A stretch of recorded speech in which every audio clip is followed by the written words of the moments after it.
Show us both your hands. I can see your right hand in your pocket. This will not end well for you.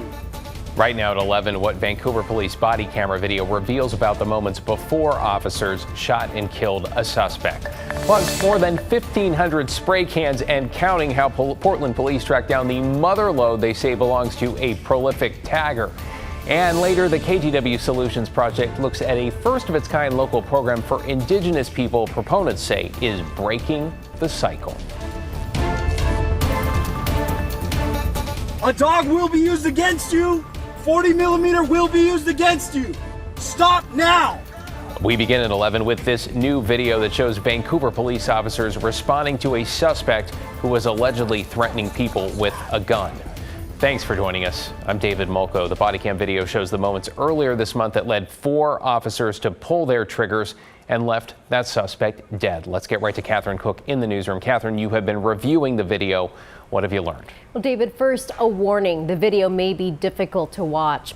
The body camera video shows the shooting itself, though we won't be showing that moment.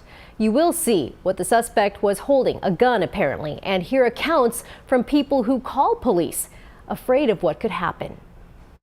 He turned around and came back over here and said he had a problem and pulled a gun out. Can I get additional units here, please? Body cam video from Vancouver police shows what happened just after midnight, June 17th. Officers responded to Northeast 28th and Andreessen. Did you think he was going to shoot you? Yes! That's where several people reported a man with a gun in a McDonald's parking lot, brandishing the weapon during a verbal exchange. And I'm like, is everything okay? And then he's like, mind your business. Mind your business. And that's when I seen you guys. Police found the suspect 4 blocks away. They followed him at a slow speed for about 2.5 minutes and used their PA system to try to get him to stop. This is the Vancouver Police Department. You are under arrest. You need to stop right now and submit. Show us both your hands. I can see your right hand in your pocket. This will not end well for you. The suspect continues walking, then more warnings from the officer. A dog will be used against you. 40 millimeter will be used against you. Stop now. Hagwood, I'm good with it, bro. Officer Hagwood and his police canine Remy were also on the scene. Hagwood tells Remy to attack. As the dog makes contact with the suspect, the man appears to pull out a gun. We'll freeze the video here.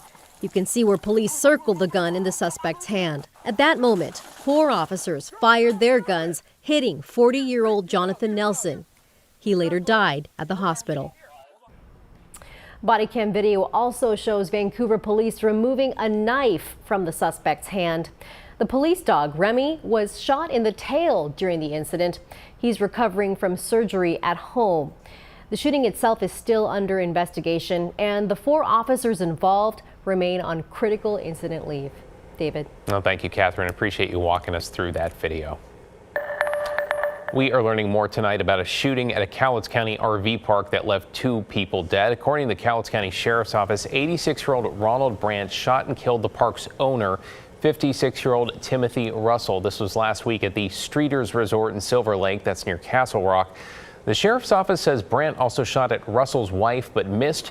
Then authorities say he went to another trailer, tried to shoot the female resident there, and when his pistol malfunctioned, he assaulted her. Deputies say Brandt eventually shot himself. To get you caught up on tonight's other headlines now, a fast-growing wildfire in Deschutes County south of La Pine has prompted level 3 and level 2 evacuation orders. The Darlene 3 fire sparked this afternoon and at last update had grown to 250 acres with 0 containment. Governor Tina Kotek invoking the Emergency Conflagration Act that allows additional fire support to assist local responders. A football coach at Beaverton's Westview High, who's also a Hillsborough police officer, is now on leave from both jobs after he was accused of shaking and slapping players awake at a sports camp. McMinnville police say they responded to a call on the Linfield University campus this morning. Beaverton School District confirming the coach in question is Jamal Jones and said it told parents he'd been placed on leave pending an investigation. Hillsborough police said it's also aware of the allegations. It does not appear any students were physically injured. And the Atmosphere ride at Oaks Park, that is FEAR, has reopened after some sort of malfunction left dozens of riders stuck upside down 100 feet up for nearly half an hour. The amusement park in Southeast Portland says inspections found no mechanical, technical, or maintenance issues, but they no longer plan to operate the ride in 360-degree mode, instead limiting the vertical rotation to 180 or 260 degrees. Oaks Park is already facing one lawsuit with more potentially on the way. New at 11, Portland police have seized the largest amount of graffiti supplies they have ever found, they say, in a single location. We're talking hundreds of cans of spray paint, buckets, you name it. Alma McCarty's here with details on how police say they zeroed in on one particular home. Alma? Well, David, it may have ended with a search warrant today in Portland's Southeast Centennial neighborhood, but what tipped off investigators in the first place was a YouTube docuseries where detectives say their suspect tried to hide his identity.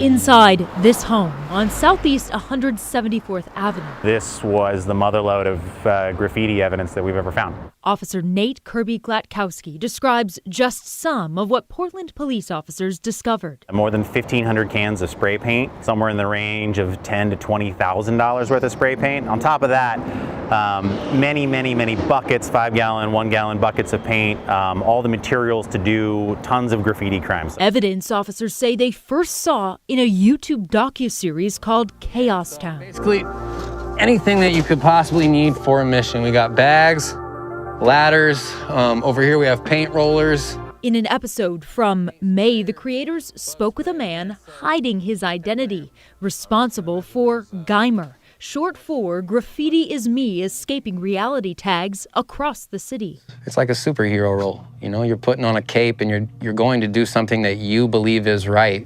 My alter ego was created right then and there.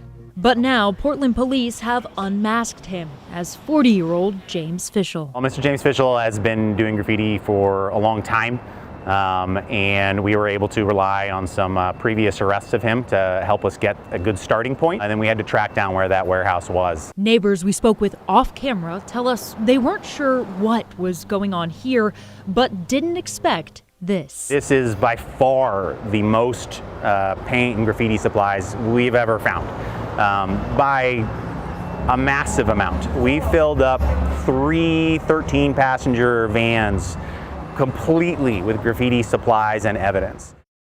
Investigators say Fischel was not home at the time, but they are aware of his location and plan to pursue criminal charges. David? Well, as they said, the motherlode there. Thank you, Alma. All right, starting next Monday, the city of Portland will begin enforcing its ban on homeless camping, which could mean fines, jail time, or both for those who violate the new ordinance. You may remember this is essentially take 2 after a judge put the city's first attempt to crack down on daytime campers on hold. So the city says outreach workers will focus on camps causing the greatest disruptions to the surrounding community. They will offer people shelter if available, and if it is refused, that is when police will respond. Those who still refuse can be fined $100, jailed for up to a week, or both. Mayor Ted Wheeler says the city's been doing outreach with those living on the streets and training police officers and service providers for the past month. Here's some of what we heard today. My initial reaction was, oh, I didn't realize that. I haven't seen anything in the last week or so to sort of suggest this is happening, it's happening next week. I have no idea. No one told us anything about it. The only way you can define fairness, if you want to use the word fair, is you establish rules, you make clear what the rules are, and everybody plays by the same rules. That's what's fair.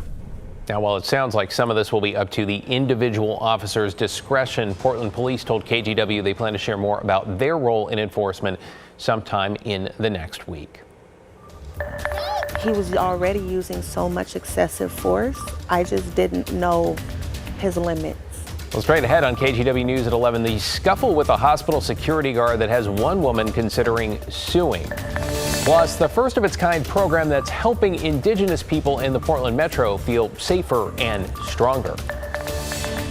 And how about cooler? Because that's what's coming our way. Right now, it's still warm in Portland. We're 72, but other parts of the valley have already dropped significantly lower than that. Cooler tomorrow with clouds, even some showers, and another shot of showers later in the weekend.